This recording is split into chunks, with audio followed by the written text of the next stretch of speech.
Baik, kali ini kita nak menilai beberapa sorotan ekonomi terkini yang telah diterbitkan oleh agensi untuk kita memahami prestasi semasa dan apakah yang bakal menjadi cabaran pada masa akan datang. Jadi untuk mengulas lanjut sudah sedia bersama saya dalam talian ialah Abdul Muiz Murhalim, pakar ekonomi MIDF Research. Jadi Muiz, pertama sekali kalau kita lihat indeks pengeluaran industri bulan Disember tahun lalu 2023, ianya menurun sebanyak 0.1% berbanding bulan sama tahun sebelumnya. Jadi adakah ianya menepati jangkaan MIDF Research dan apakah punca kepada prestasi yang lebih perlahan ini, Muiz? Okey, terima kasih. Kalau kita lihat pada prestasi pertumbuhan industri, pengeluaran industri, kita dapati kelemahan yang berlaku adalah berkait rapat dengan penurunan yang berlaku dalam sektor yang berkait dengan ekspor.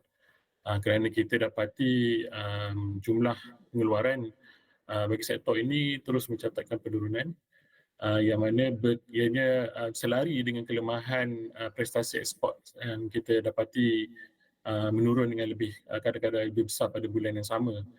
Jadi bila kita bandingkan dengan data rasmi yang dikeluarkan, penurunan negatif 0.1% ini adalah lebih rendah berbanding jangkaan sekitar 0.7% yang dijangka oleh pasaran.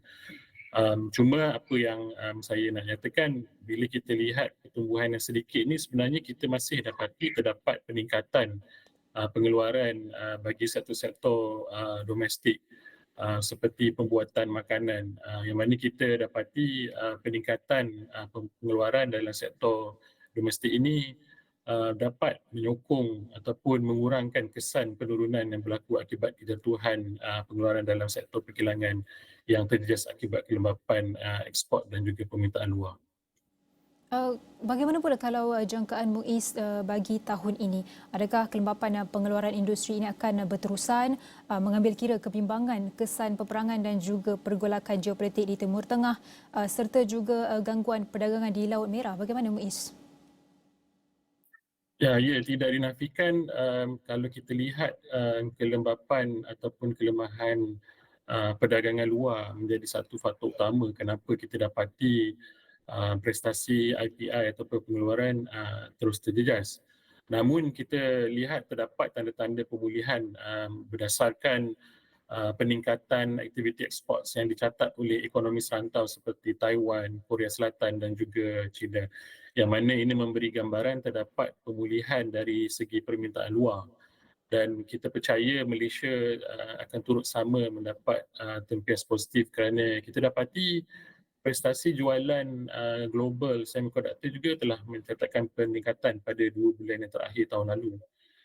Malah bila kita lihat bacaan PMI bagi sektor perkilangan pada bulan Januari, ianya terus menunjukkan peningkatan, malah laporan PMI juga menyatakan terdapat tanda-tanda pemulihan dari segi permintaan luar.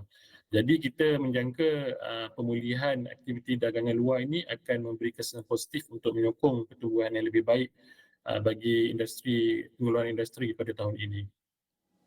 Jadi dalam jangka masa seminggu daripada sekarang, data penuh untuk KDNK suku keempat 2023 akan diterbitkan, iaitu kalau kita ambil kira data bulan Disember 2023. Jadi adakah Muiz menjangkakan akan ada kejutan iaitu prestasi yang jauh berbeza berbanding pertumbuhan 3.4% berdasarkan unjuran awal yang dilaporkan DOSM pada bulan lepas?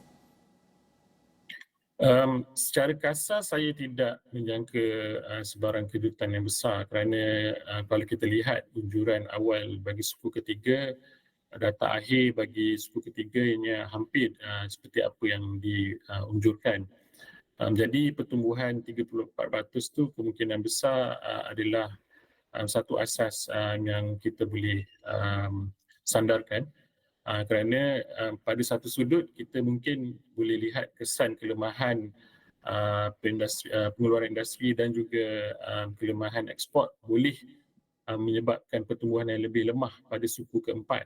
Tetapi pada satu sudut yang lain kita dapati peningkatan perbelanjaan termasuk juga pemulihan sektor pelancongan dijangka akan menyokong kepada pemulihan berterusan bagi ekspor perkhidmatan Jadi kami menjangkakan pertumbuhan akhir bagi suku akhir tahun lalu tidaklah jauh daripada 3.4% yang diunjurkan oleh anjuran awal. Yang ini dan akhirnya akan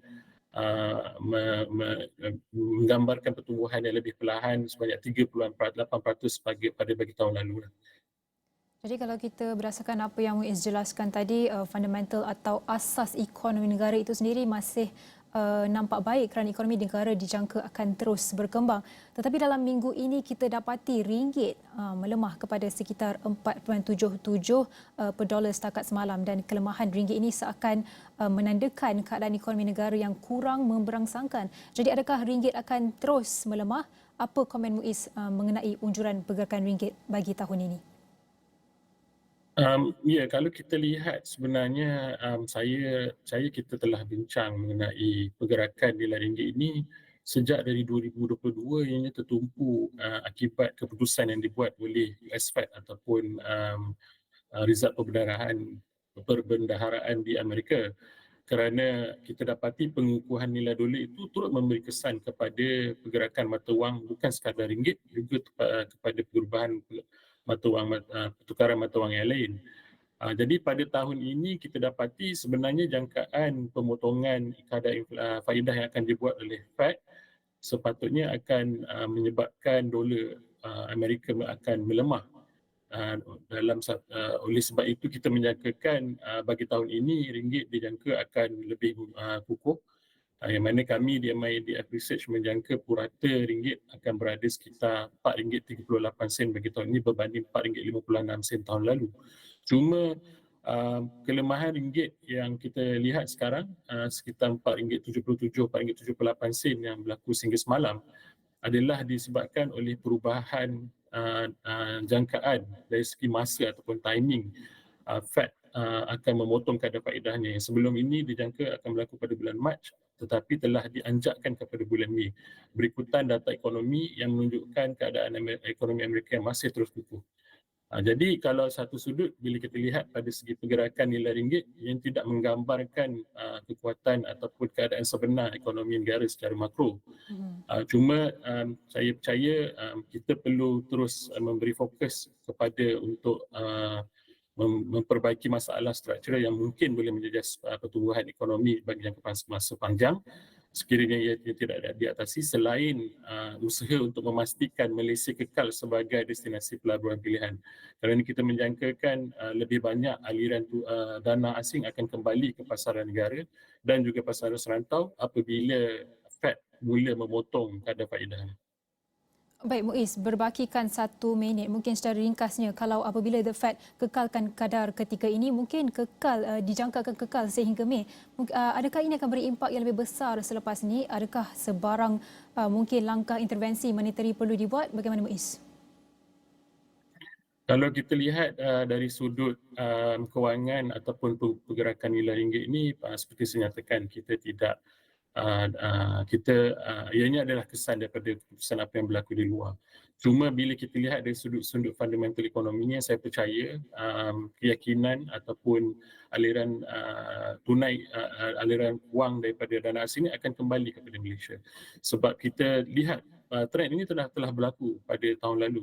Cuma berdasarkan jangkaan perubahan waktu dari segi timing pemotongan kadar faedah itu yang menyebabkan jangkaan itu ditukar dan sekiranya Fed dijangka akan potong kadar faedahnya pada pertengahan tahun ini, kita menjangkakan tidak perlu dilakukan sebarang perubahan kerana dana asing ini dijangka akan terus kembali ke pasaran tempatan. Baik, jadi kita sama-sama nantikan pengumuman KDNK 2023 pada minggu hadapan. Jadi terima kasih diucapkan kepada Abdul Muiz Murhalim, pakar ekonomi MIDF Research. Kita akan teruskan dengan perkembangan GUSME selepas ini.